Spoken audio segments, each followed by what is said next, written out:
Today we're here with Dan Jablons with Retail Smart Guys.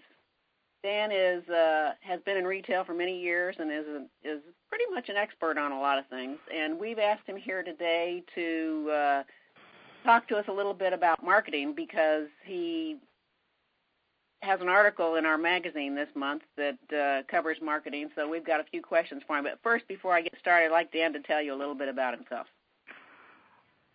Okay, so thanks, Peggy. This is fun to do. I appreciate the opportunity to be interviewed by you. I have been in the world of retail this is my 35th year, actually. I started when I was 17 years old. I've worked in all different aspects of retail. I started even when I was younger, I was a buyer for a chain, actually, of when I was buying toys because I was the youngest guy there, and I figured I would remember what it was like to play with toys. And then I worked in the point-of-sale industry, and my role there was not only just to figure out how do we help people make money in that industry, but also how do we use the systems to get the most out of it, that sort of thing. I spent a year in internet marketing, studying things like pay-per-click advertising and banner advertising and all those kinds of things. And then about 5 years ago, I became an affiliate for Management One. I actually started by running their Winning It marketing program, which was a program that was designed to help retail stores market themselves and figure out what they could do to actually market themselves more effectively. And then after that, I got very interested in open-to-buy planning and inventory planning and did that. So that's sort of my background. And actually, before I started in this, my dad used to sell to retail stores all the time and actually managed a chain of retail stores for a while. So it's sort of in the blood kind of thing. So right. That's part of that. Okay, and that's me. Well, good. There you go. I have a number of questions for you here today, Dan. One of the things that we're seeing are fundamental changes in the marketing effort by independent retailers. And things are just changing now from the way they have been for years in the past. How do you see these trends going? Trends in terms of what's happening in marketing trends? Is that what you mean? Like the fact that people are using social media instead of print advertising. I see. Okay. Yeah. Well, this is the thing I talk about a lot. It's gotten more complicated because on the one hand, it's gotten better because in the past you basically had a choice of print or maybe radio and maybe TV, right? And that was simpler because there was one newspaper in town and you were in it or you weren't. And you either and then you would look at things like how many times did you run in that newspaper, and there was a certain amount of impressions on the paper, and they felt like you had to run a certain number of times before people actually recognized you and recognized your name, right? And that was expensive advertising, but it was somewhat necessary, especially if you were a newer store. Now there's lots and lots of ways to advertise for free, but the problem is measuring those has become a science. So when you look at things like email marketing as an example, when you send out your email marketing, you can blast out emails, but then, the way to really get good at that is to start to look at the stats of that, right? Your open rate, what percentage of the people that you sent it to actually opened it, and then your click-through rate, how many people actually went to your website from there and did that. Certainly Google Analytics is a science project all on its own in terms of understanding all the different sections of a Google Analytics report and understanding what does that mean. And, right now we're working so hard to predict human behavior in marketing with keywords and different ways that we advertise and where we advertise and that kind of stuff, that the trend has actually made it that marketing has become less expensive from the viewpoint of buying advertising, but more expensive in terms of the expertise and the people you have to hire to do the advertising. Right. I always tell everyone there's a payoff. You don't get anything for free. With social, right, exactly. You don't have to pay dollars for it, but you pay in your time. You pay a lot in time. And so, and for a lot of retailers, we tell them, you have to find a time within your week that either you or someone you appoint is going to spend a certain number of hours just focused on marketing the store. In the world of things like social networking and that kind of thing, that has to be a daily enterprise. I mean, most people, like on Facebook, as an example, have a couple hundred friends out there, which means when you look at your news feed, which is now a configurable thing by people who use it, right? If you post something at 10 o'clock in the morning and your customer looks at it at 1 o'clock, there's a good chance they won't see what you posted, because the news feed has blown by it. So it requires multiple postings every single day. And I think the thing that's happened as a result there is that there's been it's gotten random, as opposed to, in the old days of advertising, you ran marketing campaigns. You would decide, okay, well, I want my store to be, we're the king of denim, and we do everything right in terms of denim, and we know how to fit you in terms of denim, et cetera, all that stuff. And you basically built a series of ads that went that way. Now people just go, okay, I got to post something on Facebook. What should I post? As opposed to thinking through what that might look like or be. So I think that's an important thing. I think that people have to rethink how they use, because they get wrapped up in the immediacy of the advertising as opposed to the planning of it. They need to go back to doing some more planning. Right. So the trends I see are, it's more complicated because it's more statistical than it ever was. It requires more hours, and the nature of it is that it's immediate, but people need to move back towards actually planning it as opposed to making it such an immediate thing. Right. So, in your opinion, what sorts of the social media advertising are actually working the best these days? Email marketing is still number one, without question. I think Facebook is obviously important. I've heard mixed things about people who advertise on Facebook. Some people say they've done great with it. Other people say they haven't. I think you really have to evaluate your own customer base and how active are they on Facebook. I think if you do use Facebook, by the way, you've got to do something clever and creative there. It just can't be, here's my stuff, So email marketing for sure. I like to use online press releases also to drive traffic to your website. And certainly blogging, I would say, is the other one. Those would be probably my top ones. Okay. So are there a lot of common mistakes you see the average small business making out there? And if so, what are they, and how do they impact their business as a result of this? I think it relates back to the thing I was saying about it being random as opposed to planned. Just take a step back a moment and let's define marketing. Marketing really is, the best definition I've ever heard of marketing is two words: create desire, which is to create the desire to buy that thing that you're promoting, or create to buy from that store. But we're creating desire, right? So if your Facebook posting is just sort of random, and it's just sort of like, this is what came in today, look at my funny sales associate, what are you guys doing for this weekend, blah, blah, blah. There's nothing that sort of strings all that together. There's no message that ultimately hits your consumer when you get to the end of that. It's all random, and it becomes noise. And there's already so much noise on the Internet, and so much noise in people's inboxes, and so much noise out there, that it's hard to get your message across unless you're constant and consistent in it. So the constant thing has to be multiple postings, multiple emails, that sort of thing. The consistency has to be a consistency of message. So you have to first, I think, determine what is that message. And then once you determine what that message is every posting that you have tied back to that message, and does it contribute to the message so that your consumer walks away and says, wow, those people know everything about denim.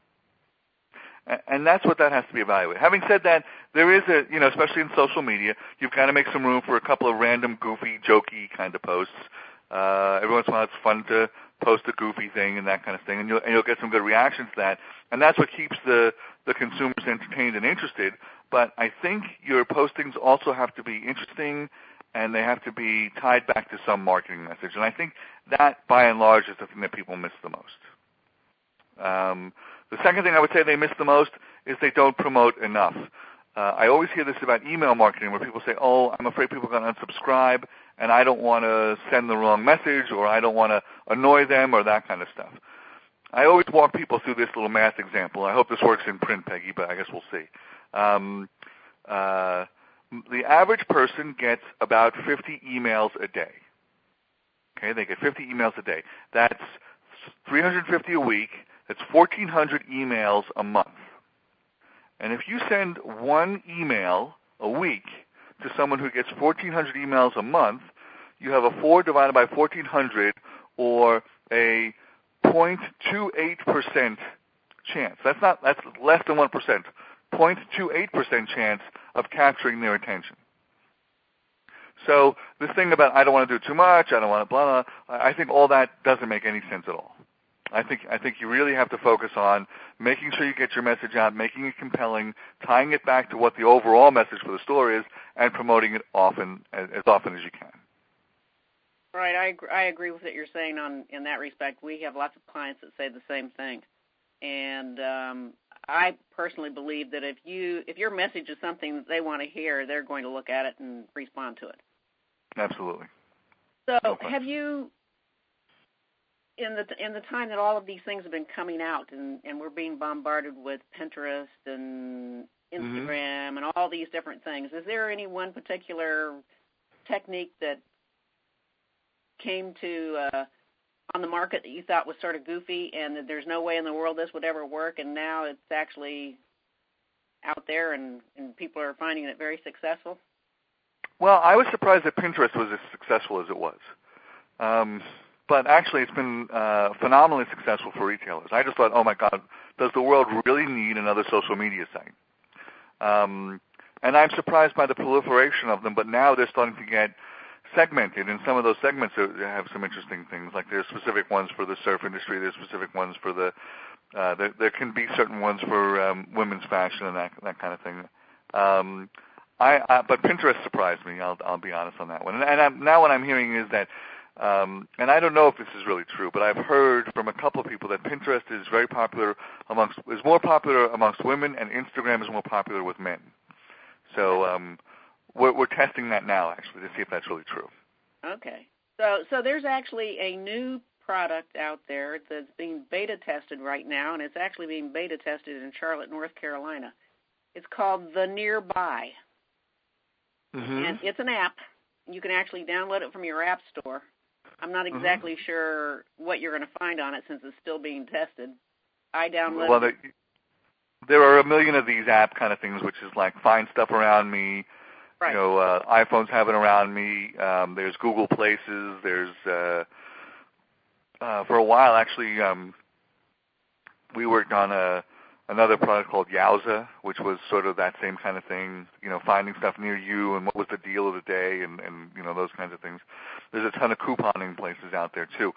I think that the world is still trying to figure out what to do on that one. Mobile phones, there's all this talk about how to sell to people on their mobile phones and about m-commerce, right, which is where people buy from their mobile phones. And I think people do buy from their mobile phones, but what they don't want is you pushing text messages to them on the mobile phones. Right. People consider their phone to be a very personal thing. I like to say the mobile phone is the Swiss Army knife of today, because people do all kinds of things with their phones. But mobile phone marketing has been tricky because, you know, pushing messages to people on their phones is something people don't seem to appreciate, and the unsubscribe rate there has been enormous. Right. So I think it's less about push on that as it is pull, making something available, and whether or not, you know, and which of these different applications or which of these different apps, that the mobile apps that are going to work or not work, there's going to be some weeding out there for sure. The hard part is that it's very inexpensive to make an app, and it's very inexpensive to put it up there on any of the places, whether it's the Play Store from Google for Android or the Apple Store. So there's a billion of them, and I'm not sure how this is going to survive quite yet. Well, this Nearby thing, the interesting thing about that, we have a couple of clients who are using this in Charlotte, and they were asked to be part of the beta testing. Anyway, okay. It is for small independent retailers. So they're trying to zone in, and the stuff that you'll see on there, if you get the app, will be all of these retailers and what they have, I guess. Okay. And it'll be interesting to see how that pans out, just like you said.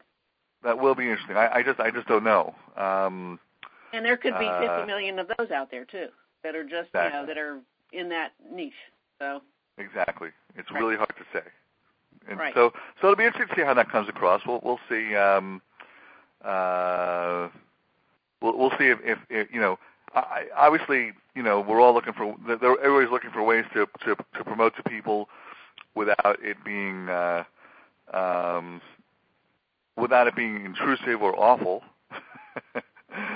And I don't know that we've come that far yet, but there's certainly a lot of work being done there. So it'll be interesting to see how that all pans out. Okay, so can you think of any one thing that you think every single retailer should be doing, no matter what, when it comes to marketing these days? I think, one single thing. I would say this. I mean, there's, and this is sort of, it's going to be sort of more of a broad overview, but I think it speaks to what happens in marketing right now. The problem with marketing today, again, is that people don't spend enough time thinking about strategy. All these things that we're talking about, Pinterest, Facebook, Instagram, Near Me, or Around Me, is that what it was called? That's called the Nearby. The Nearby, okay. Any of these things are techniques. Mm-hmm. They are the methods by which you get a message to someone. Right. But they aren't the message itself, and the message itself is far more important than the methodology of its delivery. So if there's one thing I think people need to do that they aren't doing right now, it's to start thinking about the message more than you think about the technique. Well, I can see people becoming totally overwhelmed with all the stuff that's out there to do. Right. And there is no way, as far as I'm concerned, that you can be an efficient business person and try to do it all. So I think you have to pick and choose. So what we do with a lot of people, or what we recommend a lot is we recommend that they first step back and determine what the message is.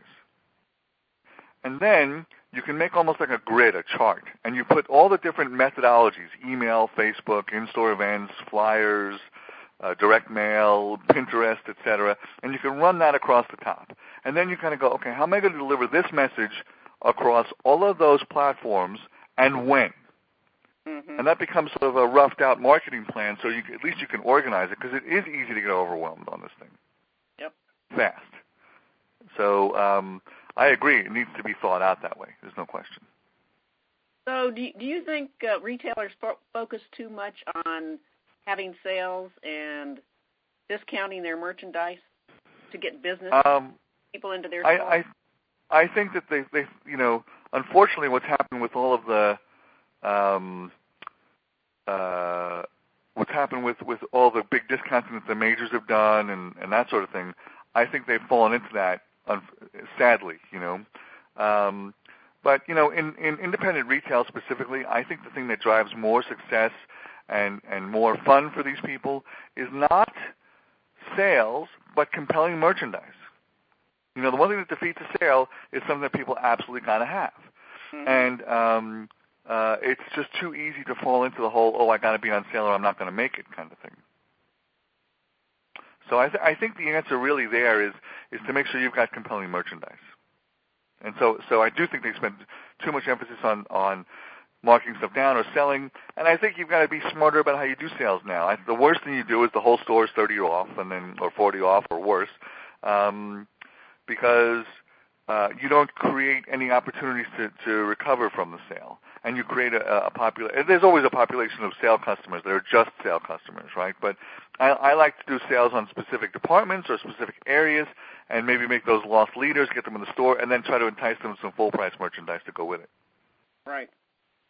We have one client who uses the email marketing, mm-hmm. and that's her number one best way of getting people in her store. And what she normally does is every item that comes in her store, she photographs it. She dresses up mannequins and puts the jewelry on them and the necklaces and the whatever top she got in and pants and so on, and photographs it. And when she gets a number of photographs, then she'll do an email blast with it and send it out, and it will say, come and look at all the good stuff we have.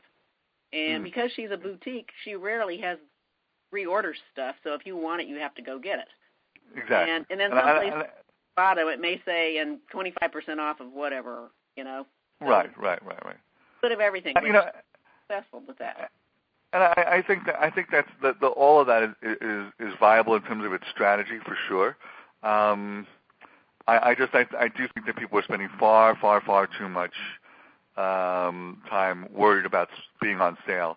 And you know what? It's very hard to make money that way. Right. So I think the more that people focus on that, the harder it's going to be for them to survive and make money and get all the way through all that. Mm-hmm. So what advice would you have for an independent retailer to attract people away from big box stores? Well, first off, when you talk to people that go to big box stores, that's all about price. Mm-hmm. And it's not at all about the experience. And I think that's where you make your store different, is you ensure that you're providing the best possible experience for your customers that there ever was. I think to the degree that you do that is to the degree that you're going to find more success in drawing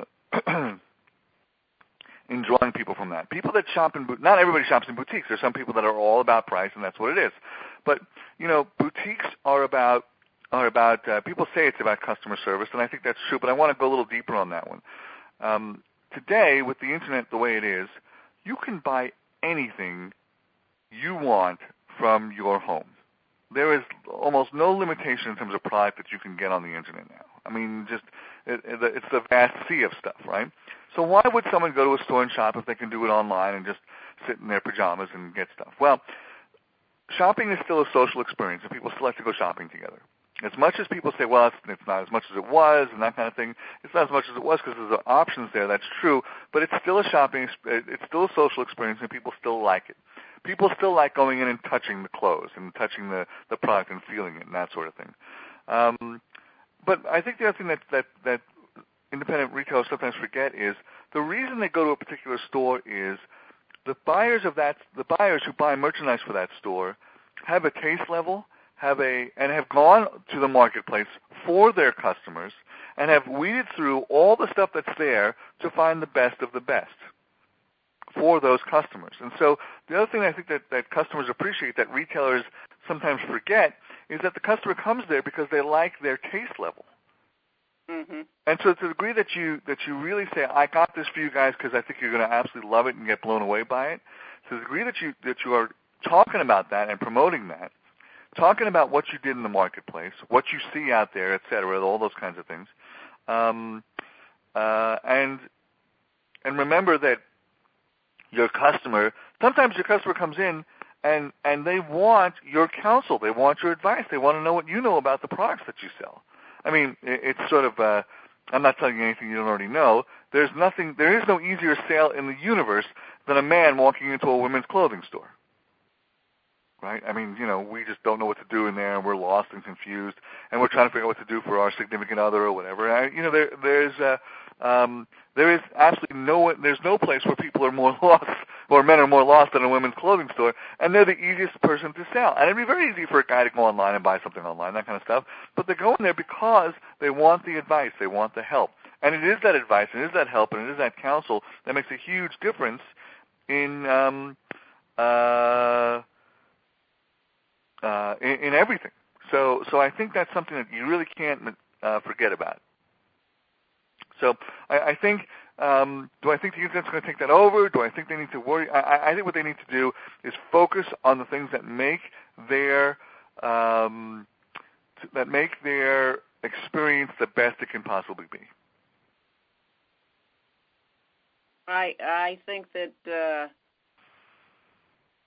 a lot of retailers are extremely concerned about the Internet and the fact that they feel it is taking business away from them. But a lot of the ones also agree that the customer service you can get in a boutique is considerably better than what you're ever going to get online. So, or even at a big box store. Yep. I mean, you go to a big box store, go ahead and find a sales associate. It's a nightmare. Right. And I'll tell you, just my own experience from it. I got a gift this past holiday season. Someone bought me a jacket, and it didn't fit me. I liked the jacket. I just wanted to find it in my size. So I went back to a big box store, which is where it was bought from, and I said, "Hey, I got this jacket. I just want to exchange it because I think because the size isn't right for me, right?" Well, first off, I found an associate, which was a miracle all in its own right. Okay, I mean, the fact that I found one was sort of kind of incredible. But once I said, so I just want to refine this thing, right? And she was like, "Well, it's over there somewhere." That's what I got. It's over there somewhere. And I was like, "Wow, that was pretty not so helpful." So did you end up finding the replacement? Never found. No, in actual fact, I never found it. And then what I ended up doing was just getting a credit at the store. Mm-hmm. I never actually found it. Well, they missed the sale there. They sure did. Yep. They sure did. So, what, in your opinion, how much time do you think retailers should be investing, and how much money should they be investing in their marketing? On a basis? The rule of thumb is somewhere between 3 and 5% of sales, and it really depends on where you're at in terms of your marketing and the maturity of the store. Obviously, it's got to be more than that if you have a brand new store, or you have a store with a particular marketing challenge. Then you'll probably end up on the higher end of that. But I think it's somewhere between 3 and 5%. And how much time do you think a store owner should be devoting let's say in a month's time, to planning out their marketing and that sort of stuff? Well, planning it, I think, is probably at the lower end a quarterly enterprise. It can be as much as monthly, but I think you've got to, what I often tell retailers is that the best thing that they can do for themselves is to pick some time where they literally escape the store. Like, it's very hard to do the marketing inside the store, I think. I think you've got to do it outside of the store, outside of wherever you think you're going to be. I think you got to be away from everything. And I think you have to you could take yourself someplace that you just are at peace and are comfortable and happy, because that's where you can do the best sort of dreaming, if you will, and that's where you come up with your marketing planning. I think, again, I think that's probably something that should happen quarterly. Probably, I would say probably quarterly, and it's a good amount of hours when you do it then that way. And then the execution stuff it's got to be someone's job in the store. I think it's very hard for the individual owner to do it that way. And that's how else do I say it? That's going to be a fairly regular enterprise. It's going to take time. I think that a lot of things that happen in a retail store, this is one of the things that we find out, especially if the store's been in business for a while. We have a couple of stores that are 35 or 40 years old, and they have run out of ideas. And I'm always telling them, get some of your employees, some of your younger ones or whatever, and do some brainstorming, Yeah, I agree. Anything, how many ideas different people can come up with that you might not be able to. And all of that's consuming. Here's my feeling on that. Number one, I don't know if there are any really new ideas, as much as there are, like, either the old ideas redone and repackaged or just done again. I was working with a client this week, and she kept saying, we would talk about things we could do. Well, we did that. Well, we did that. Well, we did that. It's okay, good. Well, you know what? Aside from, you finding a way to hypnotize people generally and getting them to walk into your store, everybody's done everything already. So I think the more important thing is not whether or not you've done it or not. I think what's more important in this is when you did it, did you measure it? Right. I always use this Lord Kelvin quote, which is, you can't improve what you can't measure. Mm-hmm. So if you do things like, most retailers I talk to resist the idea of in-store events because they've all had the experience where they threw the big party and nobody came. It's a very hard thing. Big event, we're going to do this thing at the store, blah, blah, blah. You dress the thing up, you get you get some food, you get some stuff, you get it going, that kind of stuff, and you dress everything up, and you're all excited, and then 3 people show up, and you go, I'm never doing this again. Well, you know what? There are in-store events that work and in-store events that don't work, and the key to success in that is to try to figure out what are the elements that make them work, what causes people to come out, what interests them. Surveys are very key in that. I think it's really good to survey your people a lot. What event would drag you out here? What do you want us to see? What would you like to see us do at the store? What would help you be more fashionable? What would help you understand it better? There's a lot of those kinds of things you can do to survey them to sort of predict what that's going to be. But at the end of the day, I think you've got to try different things. I think, especially because there's so many marketing venues now between all the websites we've talked about and social media and email and that's before you even get into things like making phone calls or in-store events or charity events or blah, blah, blah. You've got to test a bunch of different things, and you've got to take measurements. Did they make sales or not? Did they produce anything for me or not? I think until you do that, you don't really know, and it becomes just sort of like I'm guessing what the marketing looks like. Mm-hmm. So, do you think that there's a different approach for targeting the 20-something age group as compared to a more mature age group these days, or I think the difference is in the messaging. I think that although while the and I think there's look, what I am seeing now is, as an example, I have a son who's 20 years old. He does an email. Doesn't like it, doesn't like to use it. He does everything through social media. And I've heard that's a common thing amongst, people in their 20s. I'm on my email all day, every day. In my email, most people have their email on their phones now, so, they can get emails as much as they want. I'm on, God forbid I ever go anywhere without my phone. One time I drove almost, 2 miles away from my house and realized I left my phone at home, and I turned around and went back. Right. It's, you'd think I'd left my lungs at home. So, I think, the different segments have different ways they use the electronics in terms of, older people seem to be more interested in email. Younger people seem to be more interested in social media. There's variations in terms of, how people use Pinterest or Instagram or any of the other ones. I think you have to survey your customers to find out which ones they use.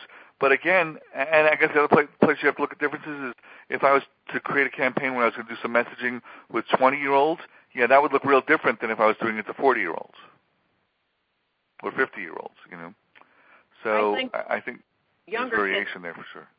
Definitely are into texting and all that sort of stuff. And whether or not they'd like to get a message on via text, I don't know, if it were coming from a retailer. But they certainly are into that exercise. Yeah, that's for sure.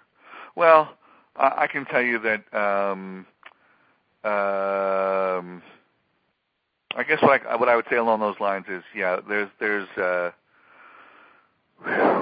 just so many different options and things out there. So it requires some study, it requires some surveying of people, and it requires really kind of looking and seeing, okay, well, what is it that you guys really want? There's really a lot of that you got to start to look at.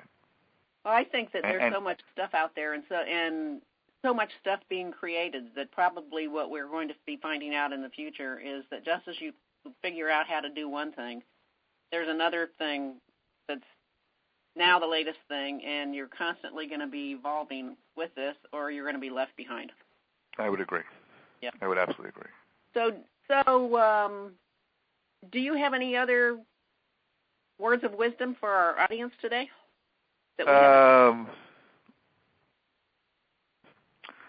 the words of wisdom. I think the thing about marketing today is that you have to be willing to dedicate time to it. Like we talked about before, it's got to be constant and consistent. But I think the other thing too is that you have to also recognize that marketing today is also a lot of trial and error. It is a lot of experimenting with things. Is Pinterest right for your store? I don't know. And you won't know either until you actually get in there and play with it and try it and run some tests on it and that kind of thing. So much of what gets done in internet marketing is testing. Test this message, test that message, test it this way, test it that way. But as an example, big companies that do a lot of email marketing, when they're always chasing that open rate, because that's sort of the gatekeeper to whether or not your consumer is getting the message, right? So on the open rate thing, what do they do to try to make it better? They play with two things: the email address it comes from, and the what's in the subject line, because that's all that people can look at when their email first comes in, typically, right? So they play with things like, okay, do I use brand name in my message or not, in the subject line or not, and should that be at the beginning or at the end, and what words create enough mystery that the person's is just dying to open up the email and read what's inside. There's so much variation to that and variety to that, and experimenting that goes on with that you've got to be willing to experiment a little bit more and try different things and see what the effects are, so that you can actually pick up on a trend and ride that trend, and that will make you more successful. Marketing, and I guess my last piece of advice, which is stuff we've already talked about, but I think it's something you've got to keep your eye on. Marketing is about creating demand. You've got to be constant. You've got to be consistent. And it requires much more effort and study and analysis today than it ever has, and I think that's the important piece of it. Well, thank you for your information, Dan. This has all been very interesting, and I know that people who listen to this recording will benefit from it as well. And I would just once again like to thank you. Oh, well, thank you. Thank you for the opportunity to do this, and I hope it's helpful to people.